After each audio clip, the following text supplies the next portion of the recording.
E aí, meu povo, sejam muito bem-vindos a mais um episódio do nosso podcast Conhecendo Minha Residência. Para quem não assistiu o primeiro episódio, eu vou deixar aqui um card para vocês acessarem. Nós conversamos sobre a ênfase de saúde materno-infantil lá da UFRN e hoje nós vamos conversar sobre a ênfase de diabetes, a única residência com essa temática no Brasil, que é localizada aqui em Fortaleza, Ceará. E para conversar sobre ela, eu trouxe uma pessoa que não só foi residente de diabetes, mas ela se tornou preceptora da ênfase. A Lorena Taúz, eu vou chamar ela aqui para entrar para conversar com a gente.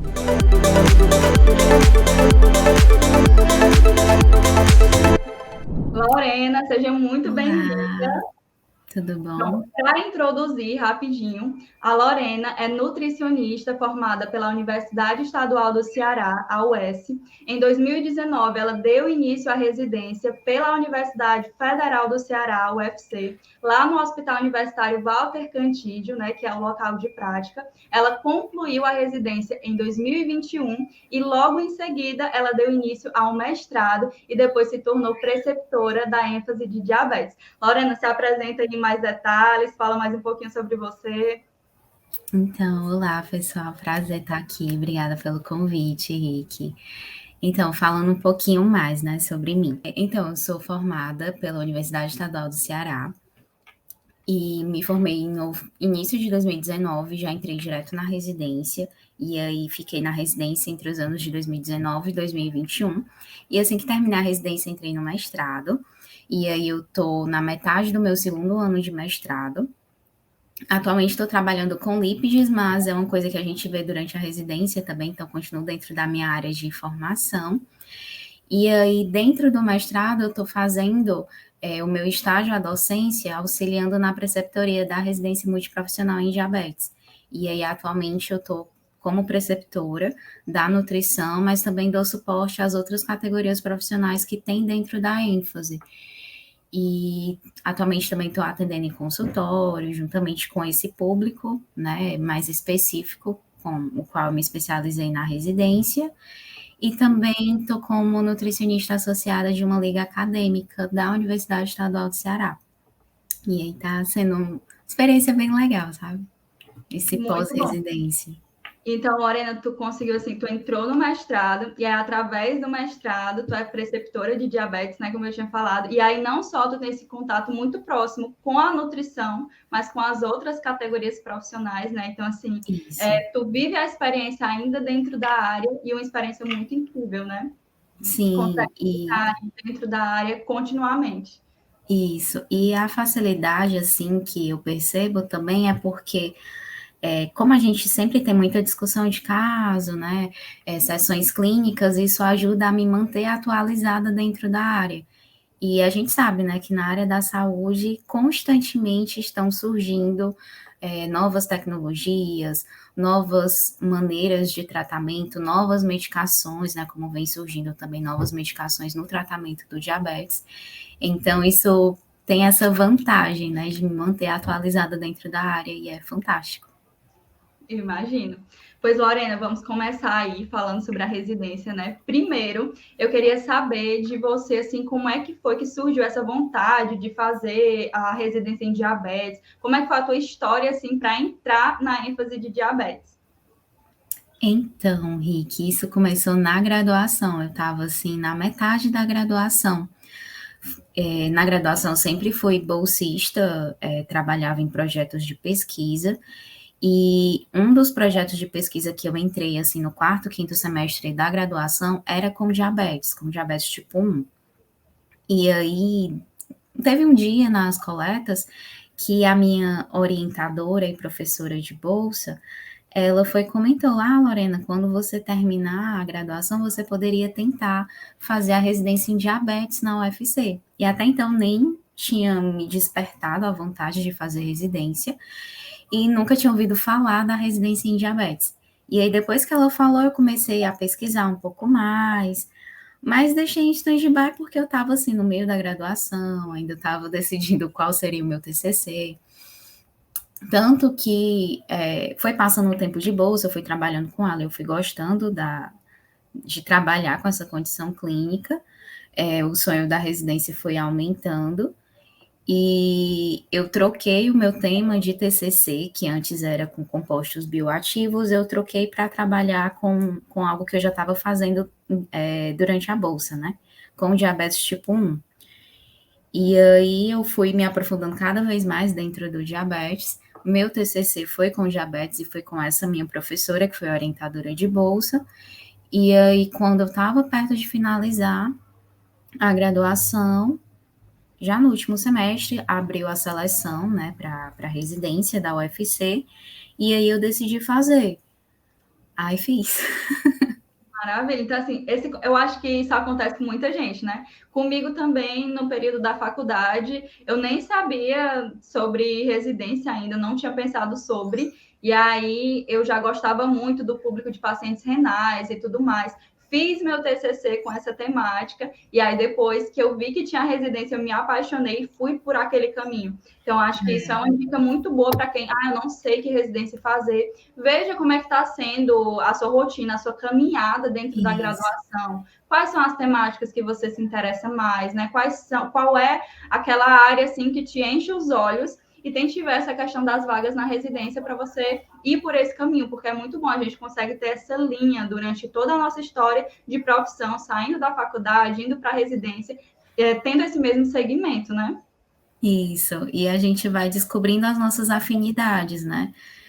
Com essas experiências que a gente vai vivendo dentro da graduação, tanto com projetos de pesquisa, como bolsista, né, como monitorias, enfim, as oportunidades que a graduação nos dá, a gente vai percebendo o que você gosta, o que você tem afinidade, o público, as condições clínicas às quais você se sente mais chamada a trabalhar, e aí você consegue trilhar melhor, né, como você pretende seguir a sua carreira depois de formada. Claro que depende de N fatores, né? Porque trabalho também não é uma coisa muito fácil. Mas isso já ajuda muito, né? A gente a perceber aquilo que os nossos olhinhos brilham. Sim, exatamente. A gente vai sentindo, né, na nossa caminhada.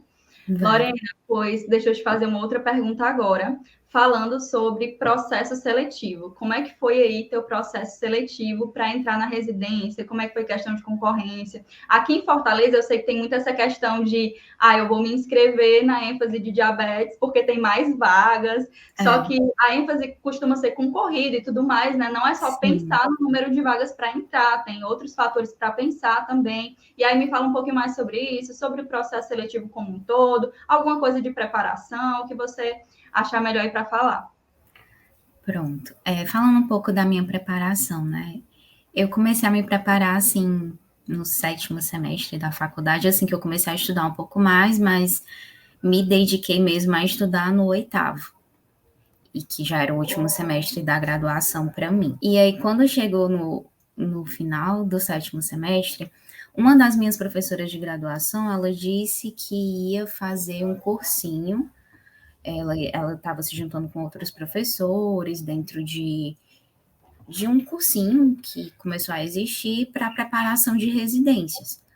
Aí eu pensei, aí eu tinha juntado dinheiro, aí eu vou pagar. Aí eu disse, mãe, vou fazer um cursinho para tentar a residência. Aí ela concordou, aí eu fui, paguei. E aí as aulas eram todos os fins de semana, eu estava no estágio de clínica, era a semana inteira no estágio de clínica, no hospital. E aí fim de semana, sábado e domingo o dia inteiro no cursinho. E aí eu fiz mais o cursinho também, porque como no processo seletivo tem questões de SUS e eu não me sentia tão segura com o SUS, eu decidi fazer mais por isso, não era nem tanto pela parte de nutrição. Aí comecei e era bem cansativo. Nossa, eu lembro que era extremamente cansativo, era longe da minha casa, pegava 3 ônibus para ir, tanto para o estágio quanto para o cursinho. E aí saía de noite, aí 3 ônibus para voltar, eu ia dormindo, voltava dormindo. Quando eu não voltava dormindo, eu voltava resolvendo questão ou lendo alguma coisa, porque tem os resumos, né? Aí eu ficava lendo no caminho de volta. E minha preparação ia sendo assim, né? Quando eu tinha tempo em casa, ou no estágio, ou então quando eu estava no laboratório também fazendo alguma coisa por causa da minha bolsa, nos intervalos eu ficava resolvendo questão, eu ficava lendo alguma coisa, e aí o tempo até a prova era fazendo isso, só estudando o tempo inteiro e lendo até a data da prova. E eu lembro que no dia que eu fiz a minha prova, eu estava viajando, eu tinha saído de retiro, estava fora de Fortaleza. Aí eu pedi dispensa para a coordenadora da obra no domingo, que a prova ia ser no domingo, para eu vir para Fortaleza. E eu consegui uma carona de um casal que vinha para Fortaleza. Aí vim, cheguei, era quase na madrugada do domingo, eu cheguei, ia dar meia-noite, dormi muito pouco, e aí no dia seguinte eu fui fazer a prova, que também era distante da minha casa, fui, mas Ou ainda seja, não ter tranquilidade nem no dia da não, prova. Às vezes sempre aparece alguma coisa. foi muito com emoção, mas assim, eu vi que foi muita providência de Deus também, sabe? Porque apesar de tipo, tudo mostrava para que desse errado, né? Todas as coisas da vida concorreram para que desse errado, mas o cuidado de Deus foi maior e apesar de tudo concorrer para que desse errado, algumas coisas foram dando certo como deveriam dar. Aí fui fazer a prova, fiz a prova e tal, saí. Quando eu cheguei em casa, minha mãe tinha chegado do retiro, ela também estava de retiro. Aí ela perguntou como foi a prova, eu foi péssima, não gostei, não quero saber mais. Cheguei, fiquei deprimida no meu quarto. Tipo, tudo deu errado. Para mim, tudo deu errado, porque eu achei a prova péssima. E é porque eu consegui terminar a prova tranquilamente. Eu consegui revisar a prova 3 vezes antes do tempo acabar. Vi que estava faltando coisa no gabarito, enfim. Mas eu achei que tinha sido uma péssima prova. O que acontece depois? Você É, pensa que, ai meu Deus, eu não acertei nenhuma questão nessa prova. terrível. Para mim foi péssimo. Aí todo mundo, que tinha um grupo do cursinho, aí todo mundo falando que tinha saído o resultado, aí eu, ai, não vou ver não. E eu nunca gostei de ver resultado. Aí todo mundo vendo, diz, ah, acertei tantas questões, não sei o que, não sei o que. Aí foram passando alguns dias, aí eu, eu vou ver. Aí quando eu vi, eu tinha acertado um número considerável de questões. Eram 50 questões, eu tinha acertado 42 questões. Só que eu achava que não ia dar certo porque a concorrência era altíssima. Como você falou, realmente tem muitas vagas, tem 4 vagas para nutrição. E aí acaba que muita gente tenta porque tem muita vaga, então aparentemente tem mais chances de passar. E realmente muitas pessoas que eu sabia que tinham tentado eram justamente porque tinha muita vaga, não porque queria a ênfase em diabetes. E eu queria a ênfase em diabetes. Eu até ficava chateada. Eu, não, gente, como é que pode? Esse povo que não quer, e aí vão só para aumentar a concorrência, isso é injusto, não acho correto.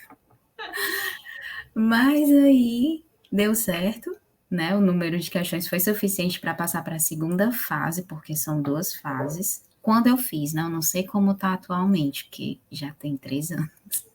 São 2 fases também, mas na tua época eram 50 questões e atualmente são 60, né? Pronto, Mudou. na verdade, foram 50 por erro. Aí Houve foi, um erro. Eram para ser 60 questões. Só que houve um entendi. erro. A segunda fase era a avaliação de currículo e sempre passa o dobro de pessoas das vagas, né? Eram 4 vagas, então passaram 8 pessoas. Aí eu lembro que eu falava muito, eu sou muito religiosa, né? Aí eu lembro que eu ia para a academia rezando. Aí eu dizia, Senhor, se for da tua vontade, que eu passe dentro das vagas logo nessa primeira fase. Aí quando saiu o resultado, eu vi que eu tinha passado para a segunda fase e eu passei dentro das vagas. Olha aí. Eu passei em quarto lugar, eu acho. Né? Eram 4 vagas, aí passaram 8 e eu passei em quarto lugar. Aí mandei meu currículo, achando que meu currículo não era muita coisa, e eu stalkeei o currículo das outras pessoas. Aí eu ficava, ai meu Deus, essa pessoa vai conseguir ter um currículo melhor do que eu e tal, mas aí eu mandei. Aí, quando saiu o resultado da segunda fase, eu subi para segundo lugar. E o resultado saiu no dia da minha colação de grau. Eu passei a colação inteira olhando o celular, porque era para ter saído 5 horas da tarde, não saiu. Aí disseram que ia sair 7 horas da noite. 7 horas da noite não saiu. E eu na colação, e nada dessa colação acabar, e nada desse resultado sair. Acabou A a colação. inteira tensa. Sim, e já é super tenso, né? Porque é sua colação de grau. Aí eu tinha ainda um extra, que era o resultado da residência. Aí, quando eu cheguei em casa, era 11 e pouco da noite, tinha ninguém na rua, enfim, já era bem tarde. Aí eu tinha recebido uma mensagem de uma menina que era da residência, que ia ser minha R2, que eu conhecia ela da faculdade. E aí ela foi e me mandou mensagem, ela, olha quem vai ser minha nova R1. Aí eu, que? Não, ai meu Deus. Aí eu fui correndo olhar o site, aí quando eu olhei o resultado, eu me tremendo. Aí quando eu olhei meu nome, aí eu, menina, eu gritei de madrugada. Eu gritando dentro de casa, eu saí correndo, eu ia derrubando meu pai da escada. Oh, Eu, meu Deus. foi uma comédia. Mas eu fiquei tão feliz, porque, tipo, eu achava que não ia dar certo e era um sonho muito grande que eu tinha. E, tipo, deu certo. E eu também ficava pensando, meu Deus, se eu não conseguir passar na residência, que era, tipo, o meu primeiro plano Ah, pós-formada. Se eu não conseguisse passar na residência, o que é que eu ia fazer? Aí eu entregava tanto para Deus, aí eu, meu Deus, por favor. Aí deu certo. A vontade de Deus coincidiu comigo, graças a Deus. Mas eu fiquei assim muito feliz, eu saí gritando, eu derrubando meu pai, eu derrubando minha mãe, eu gritando dentro de casa. Menino, foi a maior é uma felicidade. felicidade que não dá para explicar, né? Eu lembro que na minha Não, eu não sabia o que eu fazia, se eu ficava feliz e gritava, ou se eu chorava, e aí eu me ajoelhei, e gritei, chorei, fiz tudo ao mesmo tempo, você não sabe nem o que fazer na hora. é uma chuva de emoção que você fica, meu Deus. Mas aí falando, né, da prova, no meu período foram 50 questões por engano mesmo, mas foi metade SUS e metade nutrição. Aí SUS pontuava menos, valia só, era peso 1 e a prova de nutrição era peso 2. E aí eu consegui fazer um pouco mais de pontuação de nutrição, e aí minha nota de corte aumentou por causa disso. E aí na parte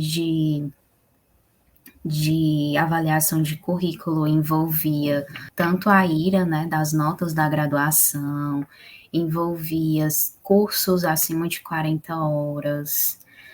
Aí tinha a pontuação para quando era 40, quando era 80 e quando era mais de 100 horas. Artigo publicado, apresentação de trabalhos, curso de línguas, tinha até, tipo, apresentações artísticas, até tentei conseguir uma declaração do balé, não consegui. Aí eu fiquei sem uma pontuação, mas deu certo. Eu incluía também pontuação de trabalho premiado, tipo, apresentação que você teve menção honrosa, recebeu prêmio, é, curso de As pontuações línguas. da seleção do UFC são gigantes, né? Tem muita atividade. São, são, graças a Deus, que favorece muita gente, né? Mas que acaba prejudicando um pouco algumas pessoas.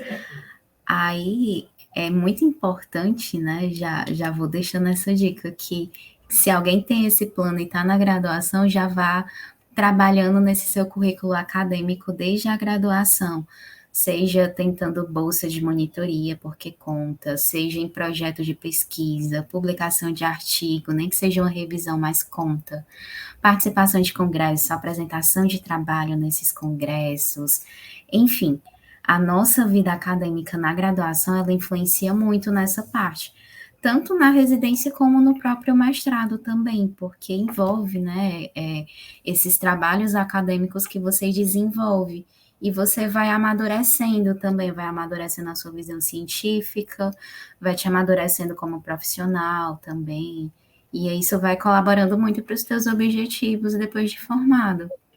Eu acho que entender isso desde cedo é muito importante, porque além de contribuir para o teu crescimento profissional, pessoal, você fazer essas atividades te ajuda a se desenvolver muito, mas também para esse objetivo da residência, do mestrado, é muito importante. E aí tem até um detalhe a mais nessa seleção em específico, né, na da UFC, Resmut UFC-ESP, que atualmente eles cobram essas atividades feitas durante a graduação. Então, se você fez um curso, por exemplo, depois da graduação, ele não vai contar. Então, é importante ser ativo, é importante realmente buscar isso durante a faculdade, né? Porque tem coisas que depois você não consegue mais correr atrás, infelizmente, né? Tem Isso. atividades que você só consegue fazer na faculdade mesmo. E Lorena, deixa eu te perguntar outra coisa. Agora sim, falando sobre a residência em si, né? Conseguiu passar, deu tudo certo, entrou na residência. Como é que foi assim teu contato inicial com a ênfase assim, com diabetes e também com o local, como é que foi para se adaptar, como é que foi esse processo inicial?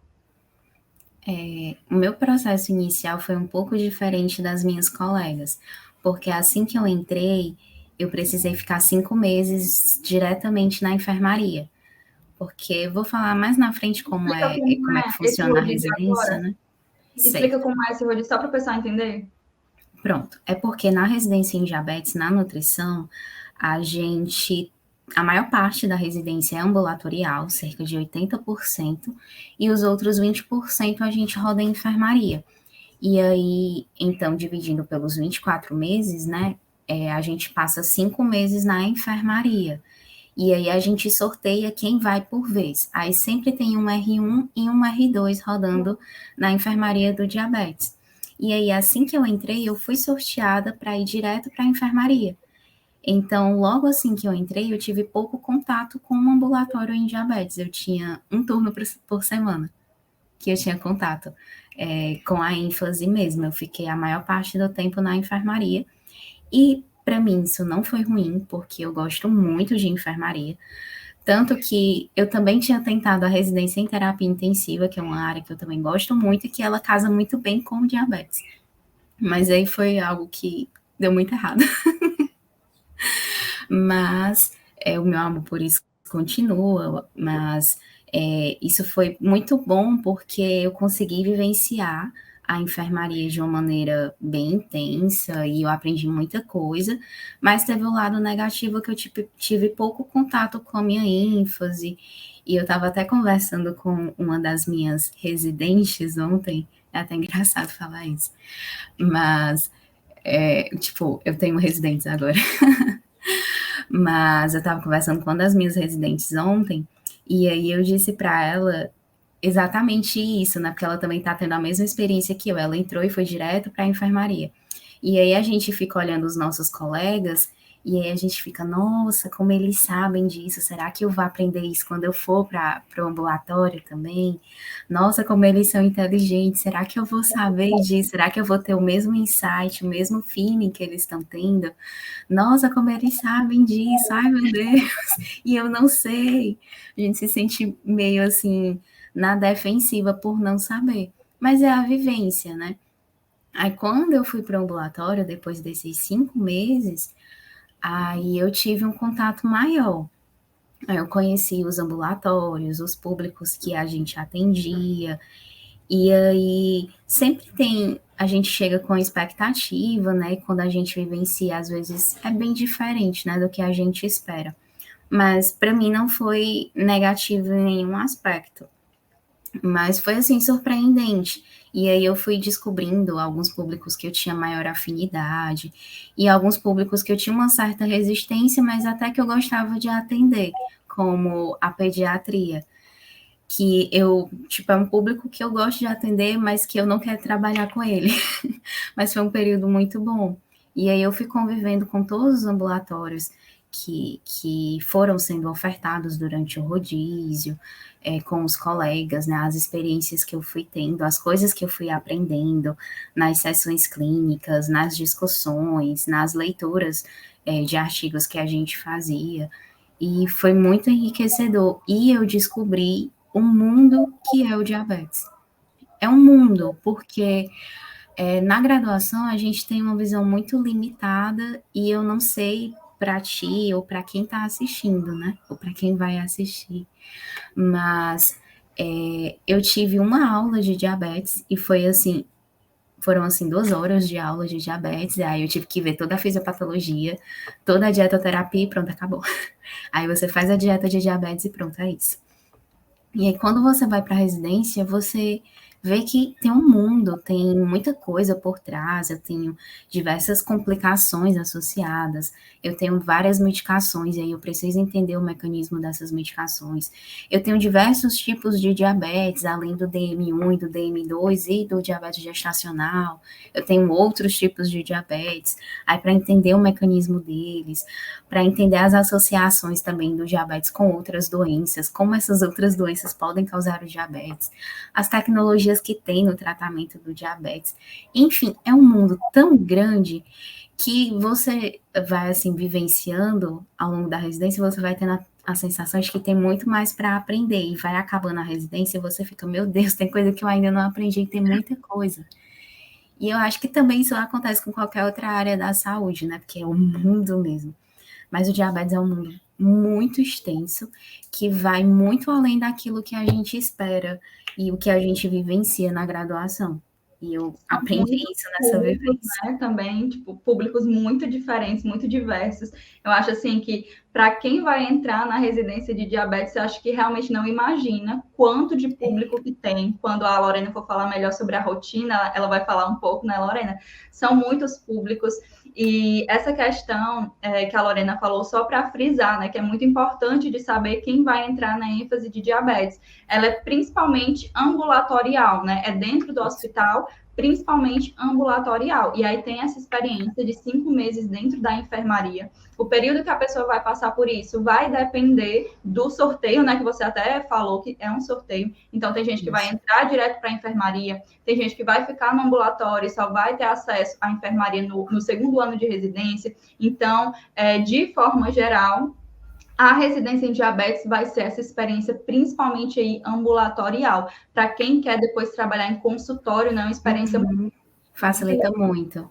Que também foi um dos aspectos que me levou a escolher essa ênfase quando eu tentei fazer, né, o processo seletivo da UFC.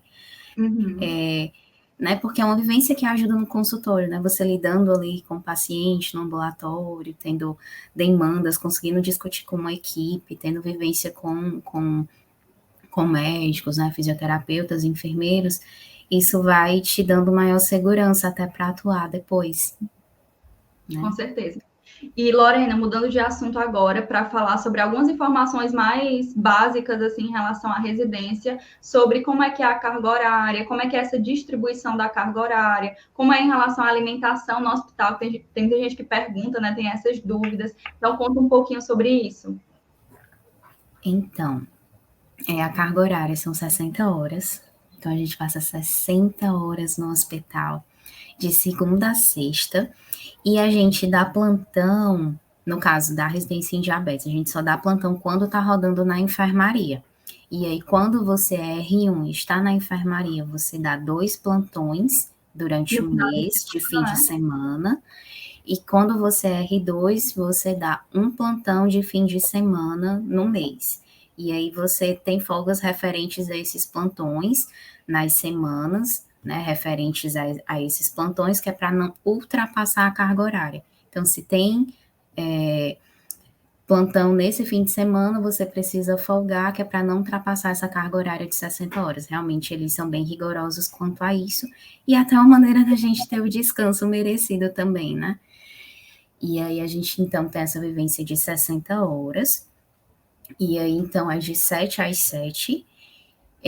Lá no HU a gente tem almoço e café da manhã, e se por acaso alguém for dar plantão noturno, a nutrição não dá, mas às vezes enfermeiros ou fisioterapeutas podem dar, ou mesmo os médicos, né? Eles têm direito à refeição do jantar e o café da manhã. Mas normalmente quem dá plantão diurno é café da manhã, que é bem até sortido, né? Tem pãozinho, biscoito, geleinha, queijo, ovo, às vezes, café, leite, frutas. E aí tem o almoço, que também é bem variado também, self-service, né? E é isso, a gente tem, é uma vantagem muito boa lá da UFC, a gente ter um local para almoçar, né? Tem um refeitório e é bem tranquilo. A gente não tem assim um repouso específico da nutrição, mas no caso do diabetes, a gente tem uma salinha nossa que ela é equipada, tem computadores, armários, que aí os residentes podem utilizar para estudo, né, quando eles estiverem em horário de educação, quando tiver alguma disciplina remota para assistir, eles podem estar utilizando, e no hospital também tem alguns locais onde eles podem estar utilizando, que tem computador, ou podem levar seus notebooks, né, para estar fazendo alguma atividade, né, tipo TCR ou alguma disciplina também. E aí, sobre a rotina, né, da residência em diabetes. Em relação aos feriados, tem esse ponto importante da residência em Não diabetes seria, da UFC, né? pronto. A da UFC, a gente não trabalha em feriados se a Universidade Federal, tipo, assumir esse feriado. Por exemplo, até algumas coisas que aconteceram recentemente. Teve um feriado da semana retrasada, né, que foi Corpus Christi. E aí foi um feriado na quinta-feira, e aí foi feriado, ok, porque a UFC, ela deferiu que seria um feriado, então os residentes seguem o calendário da UFC. E aí, na sexta-feira, ficou todo mundo na dúvida se iria haver, né, imprensar, como a gente chama aqui, ou não. E aí, o reitor da UFC foi, lançou uma nota dizendo que seria ponto facultativo a sexta-feira. E aí, como foi ponto facultativo, e a UFC, a residência, né, a Resmult da UFC segue o calendário da universidade, também foi ponto facultativo, e aí os residentes não trabalharam. E isso acaba sendo uma vantagem muito boa, né? Então, quando tem Então, feriado na universidade, a gente também folga.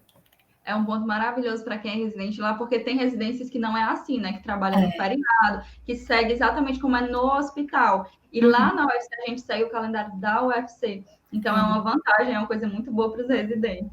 Sim, porque é um hospital escola, né? Está vinculado a uma universidade, então acaba tendo essa facilidade. Isso, exatamente.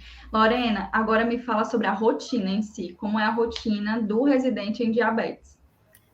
Pronto, a rotina do residente em diabetes, como já foi dito, né? Tem um período de enfermaria, e aí quando se está na enfermaria, segue a rotina da enfermaria conforme é solicitado pelo preceptor do serviço e os plantões, como eu expliquei anteriormente. E aí, quando se está no ambulatório, a rotina ela é um pouco diferente, porque a rotina de ambulatório ela é diferente da rotina de enfermarias, né? A rotina assistencial direta.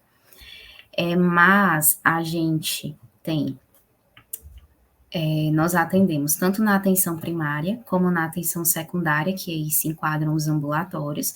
Na atenção primária, a gente participa de um projeto que é o CEAD, que é o Centro Especializado de Atenção à Pessoa com Diabetes e Hipertensão, que ela acontece no posto de saúde próximo lá ao hospital. E aí isso acaba sendo uma carga horária priorizada para os residentes de primeiro ano, que eles têm que ter uma vivência maior em atenção primária. E aí tem os ambulatórios especializados em diabetes, que a gente tem as linhas de cuidados em diabetes, que elas funcionam semelhante ao CEAD, mas elas funcionam dentro do hospital e aí se encaixa como uma atenção secundária. E ela é até um projeto de governo. As linhas de cuidados que são em atenção a doenças crônicas, elas fazem parte de um projeto do governo que existe há muito tempo, e aí existem diversas linhas de cuidados, em obesidade, em cirurgia bariátrica, em doenças reumatológicas, em doenças cardíacas, e aí a gente tem a linha de cuidados em diabetes. E aí a gente atende a pessoa integral, né? A pessoa que tem diabetes de forma integral e de forma multi. E aí a gente tem endocrinologistas, fisioterapeutas, enfermeiros e nutricionistas. Essa é a nossa equipe multipadrão. Mas não impede que esse paciente ele seja encaminhado para outras especialidades, tipo nefrologista, reumatologista, cardiologista, se houver necessidade. E aí a médica endocrinologista faz esse encaminhamento. E aí a gente acaba atendendo um público diverso, né? A maior parte acaba sendo idoso, nas linhas de cuidados, e aí a gente sabe que a pessoa com diabetes, ela não vem só com diabetes, né? Ela vem com doença renal crônica, vem com doença renal que já está dialisando, vem com hipertensão, vem com diversas doenças cardíacas, vem com câncer, vem com doenças respiratórias, enfim, vem um combo. E aí você acaba tendo que lidar com diversas dietoterapias diferentes ao mesmo tempo, e aí você precisa ter um raciocínio lógico e clínico, pensar rápido e saber o que fazer para aquele paciente de uma maneira que seja efetiva, que não tome tanto tempo de consulta, né, apesar que ele vai passar por outros profissionais. E aí eu tenho que ter esse raciocínio rápido para conseguir ajudar o meu paciente dentro da demanda dele, mas considerando que ele tem várias condições clínicas globais. Então, isso foi um grande desafio para mim na residência, né? Porque é um baque, né? Você pega o paciente, ele vem com várias coisas, aí você fica, o que é que eu vou tratar primeiro? Qual a prioridade aqui? Porque, por mais que eu esteja tratando uma pessoa com diabetes, essa pessoa ela pode ter uma condição que eu precise tratar antes do diabetes. Ou eu preciso tratar logo o diabetes, fazer com que esse paciente tenha logo um controle do diabetes, né, da sua hiperglicemia ou da presença de hipoglicemias, e a partir disso que eu posso cuidar de outras condições clínicas. Então, é um jogo que você vai tentando, né, encaixar da melhor maneira para o paciente. Não é para a gente, sempre é para o paciente. E só com o tempo é que vocês vão pegando esse feeling mesmo, né? Você vai observando atendimento também. Não é de início que você vai conseguir ter todas as respostas. Não. Vocês têm muito materiais de apoio também, né? Isso.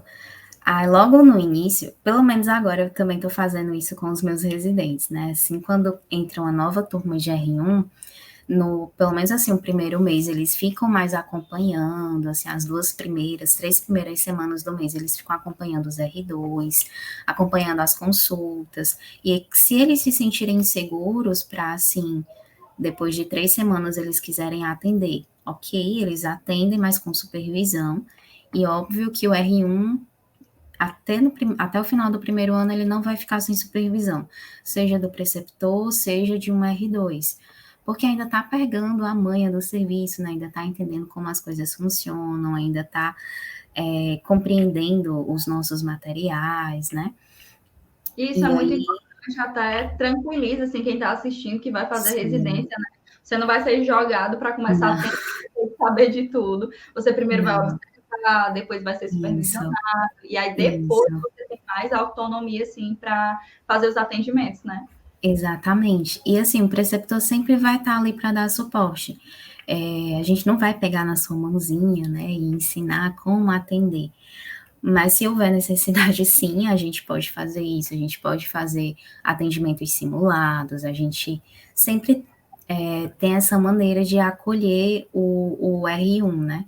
E eu percebo também, pelo menos os que estão agora, né, os meus R2 e os que eu convivi até então, o R2 ele tem essa vontade também de ensinar, porque o R1 vai ser parceiro dele, o R1 vai ajudar a levar o serviço, então se ele treinar bem o seu R1 vai levar bem o serviço e aí não vai ficar sobrecarregado para ninguém. Então, acaba tendo essa vantagem de todos quererem se ajudar. Aí o serviço ele flui melhor, o serviço ele funciona bem. E aí a gente também tem outros ambulatórios, a gente tem ambulatório de pediatria, que a gente atende síndromes raras na pediatria, atende dislipidemias primárias e secundárias na pediatria, a gente atende obesidade, resistência à insulina, puberdade precoce e diabetes tipo 1, e outras condições clínicas endócrinas que podem acontecer. Porque a residência em diabetes ela acaba sendo muito parceira da endocrinopediatria e da endocrinologia e metabologia, que são as duas residências médicas que a gente convive fortemente. Então, a gente sempre está junto com esses ambulatórios, funcionando junto. E aí, em alguns casos, as médicas também acabam encaminhando, mesmo que não seja diretamente o diabetes, mas sendo alguma condição endócrina, a gente também pode estar atendendo. Aí a gente acaba ultrapassando o nosso público de pessoas com diabetes e a gente vai crescendo, né, ampliando a nossa gama de conhecimentos. E aí tem ambulatório de diabetes gestacional, tem ambulatório de diabetes tipo 1, Tem ambulatório de endocrinologia adulto, onde a gente atende diabetes tipo 1, diabetes tipo 2, LADA, e no diabetes tipo 1 a gente acaba tendo muito contato com tecnologias em diabetes, tipo bomba de insulina, sistemas de monitorização contínua de insulina, então a gente vai tendo uma facilidade um pouco maior com essas novas tecnologias em diabetes. A gente atende diabetes pós-transplante, então pacientes que transplantaram, que já tinham diabetes ou que tiveram diabetes depois do transplante, a gente também faz o acompanhamento. Pacientes que têm lipodistrofias, pacientes que têm dislipidemias primárias e secundárias também em adultos, nós acabamos atendendo também. Tem um ambulatório de obesidade, onde a gente tem uma pegada mais comportamental, ali, de uma dietoterapia mais comportamental com o paciente, e eu tive um grande contato com essa área, né, de comportamental.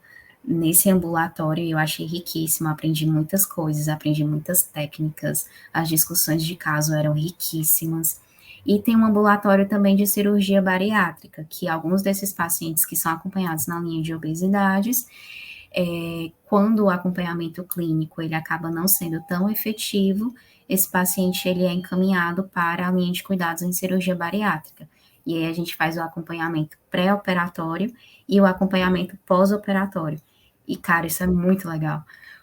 Você pegar um paciente desde o pré-operatório e a primeira consulta, a segunda consulta, a terceira consulta, a gente entrega o laudo sob supervisão, o paciente faz a cirurgia e aí quando ele retorna a gente faz a primeira, segunda, terceira consulta pós, e aí depois de 1 ano, depois de 2 anos, é muito legal você ver esse acompanhamento, sabe, essa linha clínica de evolução do paciente, você vê o quanto o paciente evolui, ou mesmo quando o paciente tem alguma complicação e você poder ajudar e você conseguir, sabe, é muito legal, é uma parte bem legal. Eu tive a oportunidade de vivenciar um pouquinho disso, né? Acompanhar um pouquinho, porque eu, como residente também do mesmo local que a Lorena, eu tive a oportunidade de passar 1 mês acompanhando eles. E, assim, só da Lorena falar, dá para ver, assim, quanto é rico, o quanto você consegue fazer um acompanhamento contínuo, né? É interessante que você conhece mesmo o paciente, você consegue criar vínculos, né, lá, assim, em relação a você saber muito sobre os pacientes. Dá para perceber o quanto de público que o residente em diabetes pega. A Lorena falou aí, você fica até cansada de tanto. Eu perdi até as contas, né, de quanta coisa que o residente em diabetes consegue ver. Então, realmente é uma residência muito completa, né, Lorena? Muito. A gente tem um público muito grande. E como lá no hospital também acaba sendo um dos centros de referência do cuidado e acompanhamento da pessoa com diabetes, a gente tem um público extenso, é um público que não falta. E alguns pacientes, eles são bem assíduos e outros pacientes, eles realmente não querem, assim, eles realmente não querem seguir o tratamento, eles vão só para pegar a receita e tal. E aí a gente vai tentando sensibilizar aos poucos esse paciente, e aí a gente vai também aprendendo a lidar com os extremos. Aquele paciente que é maravilhoso, que tem super adesão, que segue plano dietético, que segue medicação, que faz atividade física, que tem educação em diabetes, e o paciente que já tem várias complicações, já amputou, e aí devido a isso ele já está desesperançoso com sua condição clínica, e aí assim, já está aquele estágio assim de pré-contemplação total, que você tenta sensibilizar o paciente não quer. E aí, como profissional, a gente vai aprendendo a lidar com isso, com essas dificuldades, e aí você vai amadurecendo nesse ponto, e começa a perceber que até que ponto você consegue agir, até que ponto você pode fazer alguma coisa com o paciente que ele permita, porque a partir do momento que ele não quer, a gente não pode forçar, né? E aí a gente começa a ter esse atendimento, esse olhar, né, mais humanizado, a gente compreende melhor como funciona o SUS, né, a gente vai entendendo melhor como funciona a atenção primária, a atenção secundária, a atenção terciária, referência, contra-referência, que são coisas que a gente estuda para entrar na residência, E às vezes a gente só, tipo, vai decorando a teoria que é para fazer a prova e tudo mais. E aí, quando você vivencia isso na prática, também é muito legal, porque você vale, isso funciona realmente, isso existe. Porque todo mundo fala, essas coisas não funcionam no SUS, mas tem locais que funcionam. E aí, quando você vê que isso realmente funciona, que é efetivo, você fica, vale, que legal.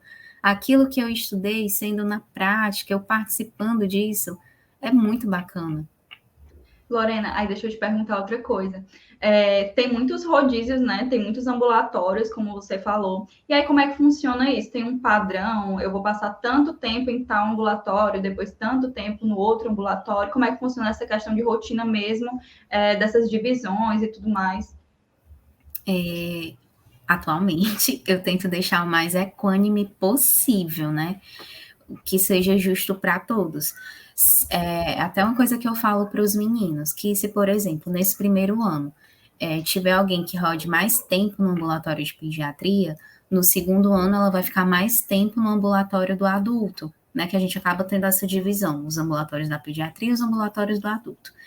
Então, quem ficar mais tempo no ambulatório da pediatria, no segundo ano, vai ficar mais tempo no adulto. E quem ficou mais tempo no adulto no primeiro ano, a gente prioriza que fique mais tempo na pediatria no segundo ano. E aí a gente tenta distribuir de uma maneira que todos tenham as mesmas experiências. Atualmente, eu tenho, na verdade, desde que eu era residente, que eu era responsável por elaboração das escalas e enviava para a minha preceptora, porque na residência é a gente que faz as escalas, mas a gente envia para a preceptora e aí ela avalia, concorda ou faz alguma alteração que ela achar necessária para o serviço. E aí eu fazia a distribuição assim, e eu tinha combinado com as meninas de tipo, no R1, todos já rodiziarem por todos os ambulatórios, nem que seja por um mês, para ter essa vivência, para quando chegar no R2 e ele receber o seu R1, ele ter esse conhecimento já prévio de algum ambulatório, já como funciona, já dos materiais que existem, e aí para ele poder passar isso para o seu R1. Então, uma coisa que eu priorizo atualmente é que no primeiro ano de residência todos os R1s rodiziem por todos os serviços que existem, tenham esse conhecimento, né, do público que está ali, dos materiais específicos que existem na pediatria, dos materiais específicos que tem no adulto, e aí, para no segundo ano ele ter essa facilidade no seu desenvolvimento acadêmico e profissional, né? E até E a para participação, auxiliar os residentes que vão entrar, né? sim, exatamente, para ele conseguir passar a rotina de uma maneira adequada para o novo residente que vai entrar.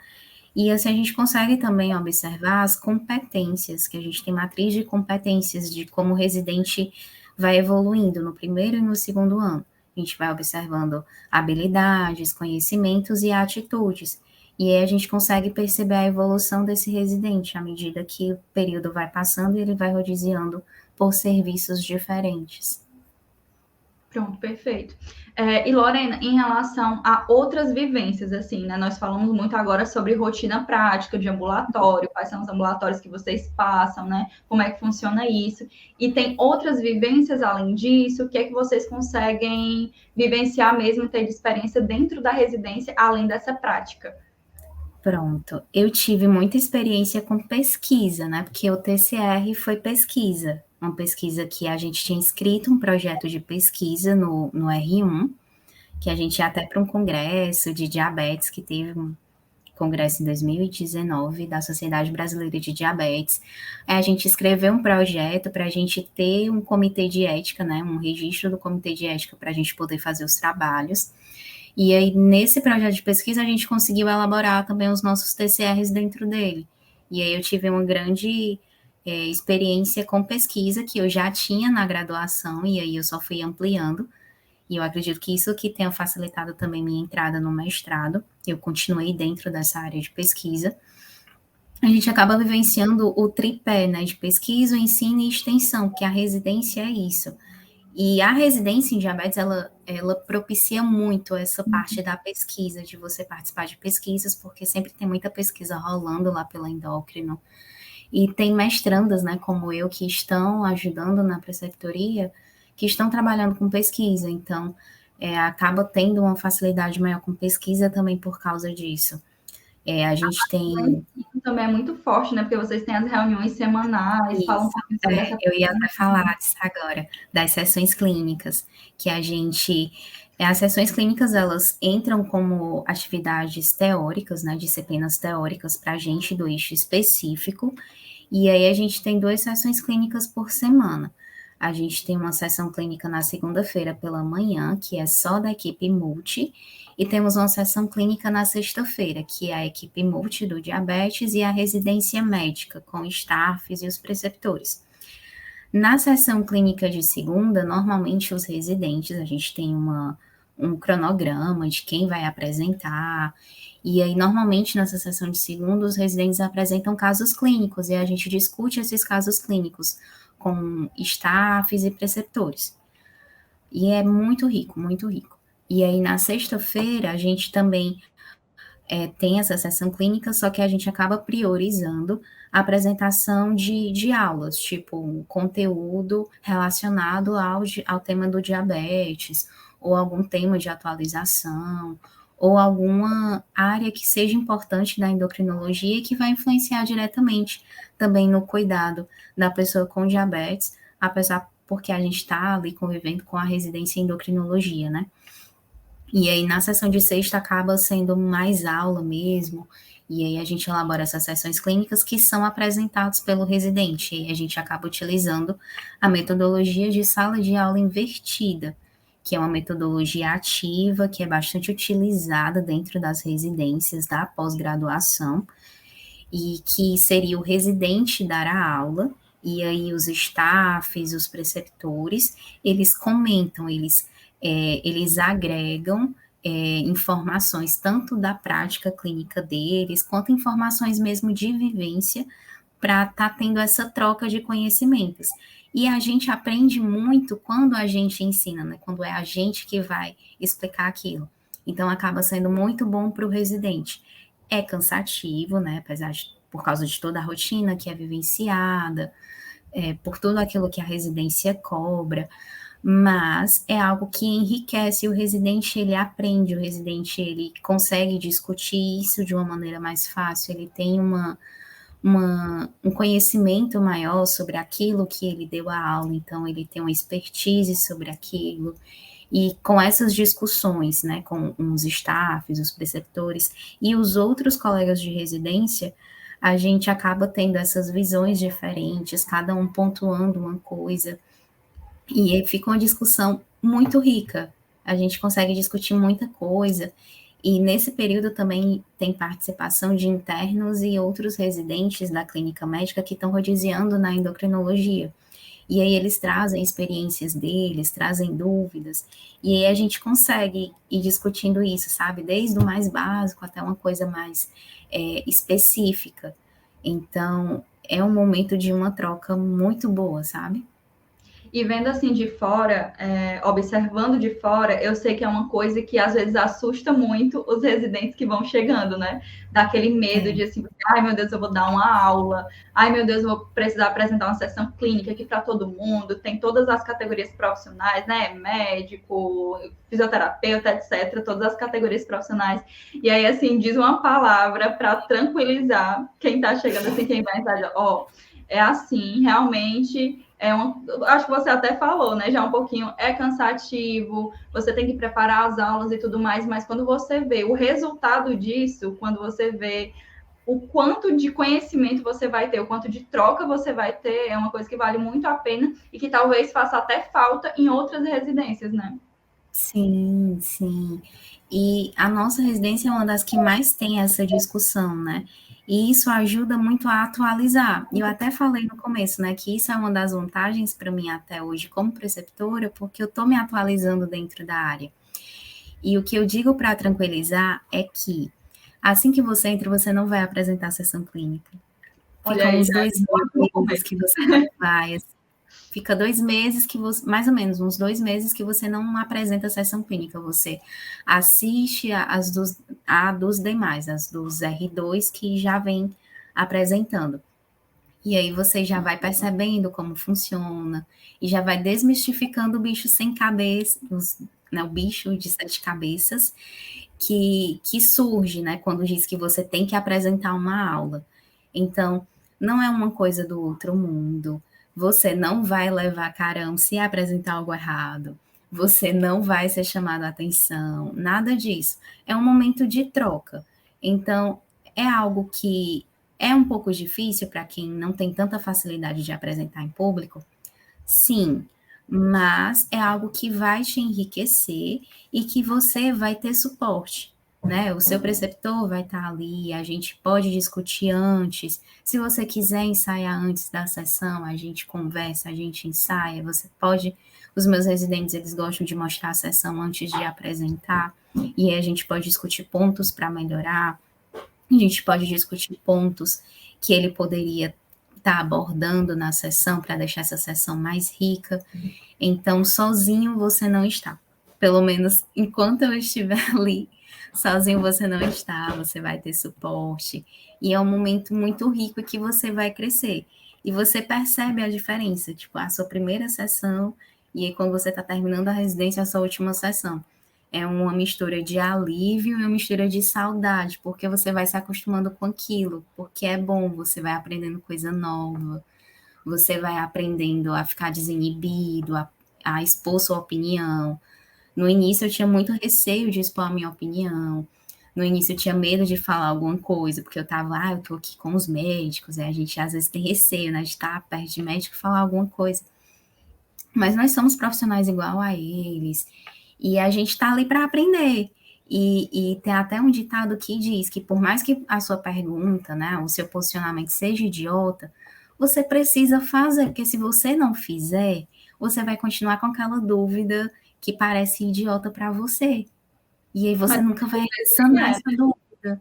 Pois é, sabe? Então, é a gente não chegar assim com tanto receio de uma coisa que você nem vivenciou ainda.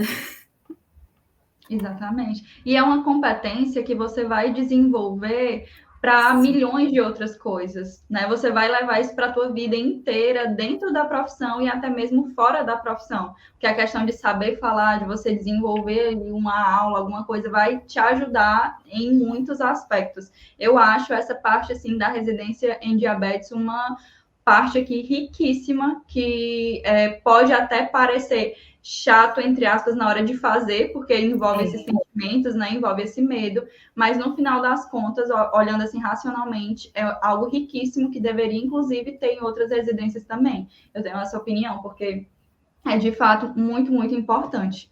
E Lorena, me conta agora sobre como é que é em relação a vivências fora do hospital. Como é que é isso na ênfase de diabetes? Tem rodízios externos? Como é que funciona lá? O que, é que vocês têm de oportunidade fora ali daquele espaço? Uhum. A gente tem direito a um eletivo, né, no segundo ano de residência, e aí você pode escolher ficar ou um mês num serviço ou 15 dias. E aí, se você quiser, você pode fazer esse eletivo dentro do próprio serviço, escolhendo outro ambulatório, ou uma enfermaria, por exemplo. Claro que a responsável tem que aceitar, né? Ou você pode fazer fora, né? Você pode ir para outro estado, você pode ir para algum outro hospital aqui da cidade, você pode ir para fora do país. Eu tenho uma residente que ela está tentando fazer o eletivo dela fora do país. E essa é uma oportunidade muito boa, sabe? No meu período eu até ia fazer meu eletivo fora. Só que surgiu a pandemia. Aí ninguém ia aceitar uma residente de fora, né, no auge da pandemia. Aí eu acabei nem fazendo eletivo. E o eletivo, ele não é obrigatório. Ele é uma oportunidade que você tem, que você pode escolher fazer ou não fazer. Se você não fizer, não está errado. E fora isso, no meu período, a gente teve um rodízio externo, que era o PSF2, que era em outro hospital. Só que atualmente esse PSF2 não está sendo mais fora do serviço, ele está sendo dentro do próprio serviço e a gente está organizando para que sejam em outras atenções especializadas, outros ambulatórios que existem dentro do hospital, desde a neonatologia até, por exemplo, a geriatria. E a gente está tentando dar essas oportunidades para os nossos residentes, mas coisas que estão sendo organizadas, sabe? E aí, dentro da nutrição em diabetes, existe isso. Mas eu sei que, por exemplo, os fisioterapeutas da ênfase de diabetes, eles têm alguns rodízios mais externos. Eles podem rodiziar no CID, que é o Centro Integrado da Pessoa com Diabetes, que a gente tem aqui em Fortaleza. Eles fazem rodízios em outros serviços, mas é algo que é particular da fisioterapia, sabe? Então, E é da mais isso mesmo de assim, de forma experiência. geral, é o estágio eletivo, né, que vocês têm Isso, fora. Pronto. isso. E um outro detalhe que vocês têm também dentro lá da residência é que vocês têm muito essa questão de ter a parte de educação em saúde, né? Eu sei que tem alguns eventos que Isso. acontecem, é muito legal que dá para ver um movimento muito interessante da ênfase, né, lá dentro. A gente sempre está trabalhando com educação em saúde, até porque a educação em saúde ela é um dos pilares, se não o principal pilar do tratamento da pessoa com diabetes. Se eu tenho uma pessoa com diabetes bem educada no sentido de educação em saúde, educação em diabetes, eu tenho uma pessoa que ela é mais aderente ao tratamento, eu tenho uma pessoa que ela vai entender a condição clínica dela e aí não vai tratar aquilo como se fosse um fardo tão grande, ela vai colaborar com a sua equipe de saúde, ela vai ser o principal agente do cuidado, e é o que a gente sempre tenta sensibilizar, que o nosso paciente, ele é o centro do cuidado. Então, se ele tiver essas coisas bem esclarecidas, ele tem boa adesão e as chances de complicações são menores, bem menores. Então, a gente sempre tenta trabalhar. Nós temos mapas de conversação em diabetes, que aí tem partes que abordam sobre insulinoterapia, sobre alimentação, cuidado com os pés, que são coisas importantes dentro do tratamento do diabetes.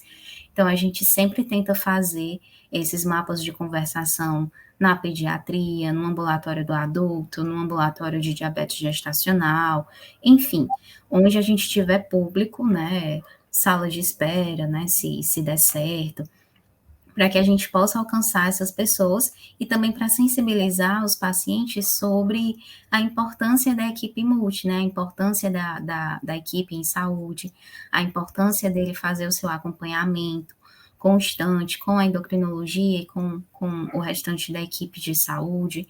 Então, é uma maneira da gente sensibilizar o nosso paciente. E as nossas principais ações, elas vão acontecendo nos ambulatórios e elas acontecem também em novembro, porque em novembro a gente tem o Dia Internacional do Diabetes, né, que é o dia 14 de novembro. E aí a gente acaba fazendo lá no hospital uma semana de atividades de educação em saúde.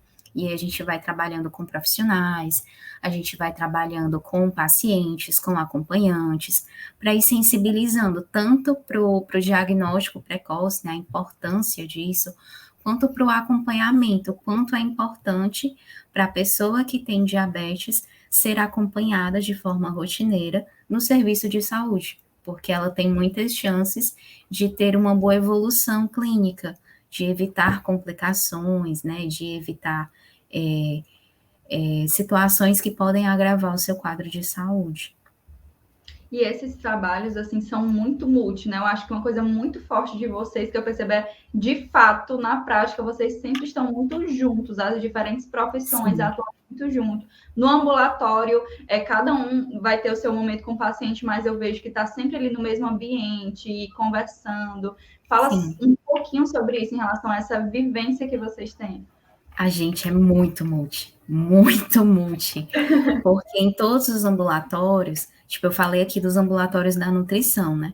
Mas nesses ambulatórios eu normalmente também tenho um enfermeiro, que é residente em diabetes, eu tenho um fisioterapeuta, que é residente em diabetes, e aí eu consigo discutir casos com esses meus colegas, se eles tiverem atendido o mesmo paciente, e aí a gente consegue tomar condutas, a gente consegue passar, tipo, eu atendi esse paciente, eu percebi isso, isso e isso, e a gente já sinaliza uma coisa importante para a enfermagem, e aí isso acaba facilitando muito, né, o cuidado da pessoa com diabetes.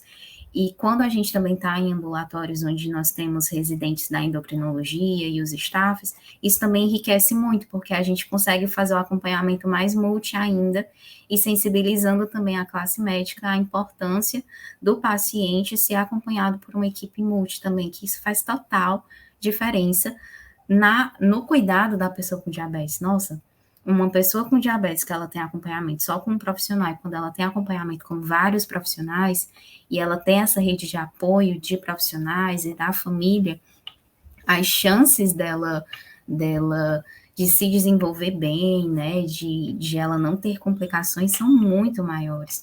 Então, essa vivência multi nossa é muito boa, porque a gente vai compreendendo também a importância de outros profissionais. Foi na residência que eu tive contato e eu consegui compreender a importância do enfermeiro, e consegui também compreender alguns aspectos da educação em diabetes que são competências do enfermeiro. E na educação em diabetes, eu como educadora em diabetes, eu preciso saber sobre cuidado com os pés, eu preciso saber sobre insulinoterapia, para quando eu não tiver esse profissional por perto, eu poder orientar o meu paciente da maneira adequada. E aí essa convivência facilita, porque o meu colega enfermeiro, ele tem expertise para isso, então eu acompanho a consulta dele, eu vejo, tem coisas que eu posso abordar, tem coisas que a gente pode estar trabalhando juntos, com o meu colega fisioterapeuta, acompanhando a consulta médica, que isso enriquece muito e a gente consegue desmistificar algumas coisas, a gente consegue tomar condutas junto. E isso é muito legal, sabe? Porque enriquece muito. Demais. Enriquece o meu conhecimento, né, a minha evolução como profissional, quanto o próprio serviço, e eu oferto um serviço de qualidade para o meu paciente. Isso é fantástico.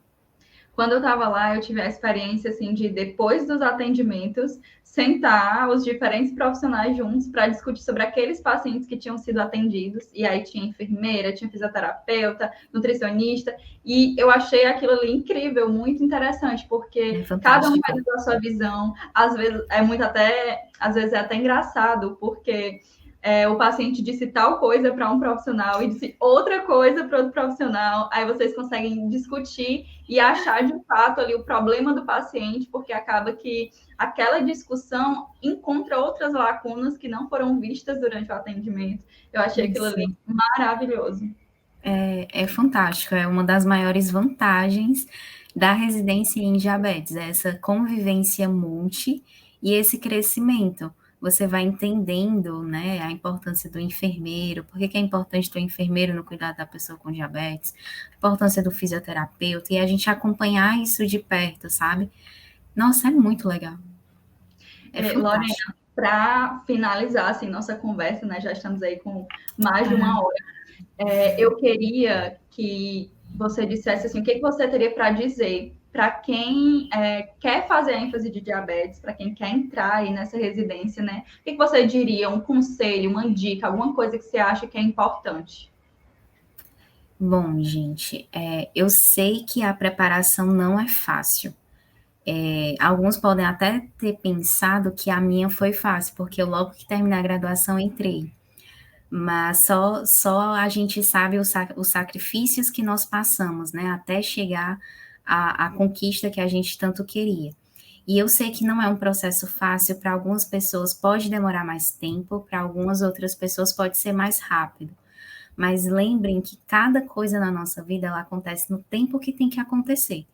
Por mais que a gente queira que aquilo aconteça naquele momento que a gente quer, mas se não aconteceu, talvez seja porque a gente não esteja preparado. Talvez eu, como profissional, eu, como pessoa, não esteja preparado para vivenciar aquilo ainda. Então, eu estou vivendo um tempo de preparo até alcançar aquilo que eu quero. Seja a residência, né? Seja um concurso, enfim, um sonho que a gente quer. Então, por mais que seja difícil, por mais que a concorrência esteja alta, se é um sonho, lute por esse sonho. Porque quando a gente sonha, Deus sonha junto com a gente. E ele não nos decepciona. Só que o nosso tempo é diferente. E aí aquilo que eu tanto quero vai acontecer, mas vai demorar um pouco. Pode ser que demore mais, pode ser que demore menos, mas acontece. Então não desistam, não percam a esperança se parecer muito impossível. As coisas acontecem e podem ter certeza. elas acontecem quando tem que acontecer e quando você for super merecedor daquilo. Quando você estiver totalmente preparado para vivenciar aquilo e vai ser uma experiência fantástica. Então, não desistam. Quem quer diabetes é uma ênfase linda. É a única residência do país. Então, ela é assim, tipo, inédita. É uma residência fantástica. Nós somos um dos centros especializados no tratamento da pessoa com diabetes. A gente tem vivências ímpares, experiências diversas e riquíssimas. Então, quem quiser, venha, porque vai ser fantástico e não percam a esperança. Perfeita, perfeita, Lorena.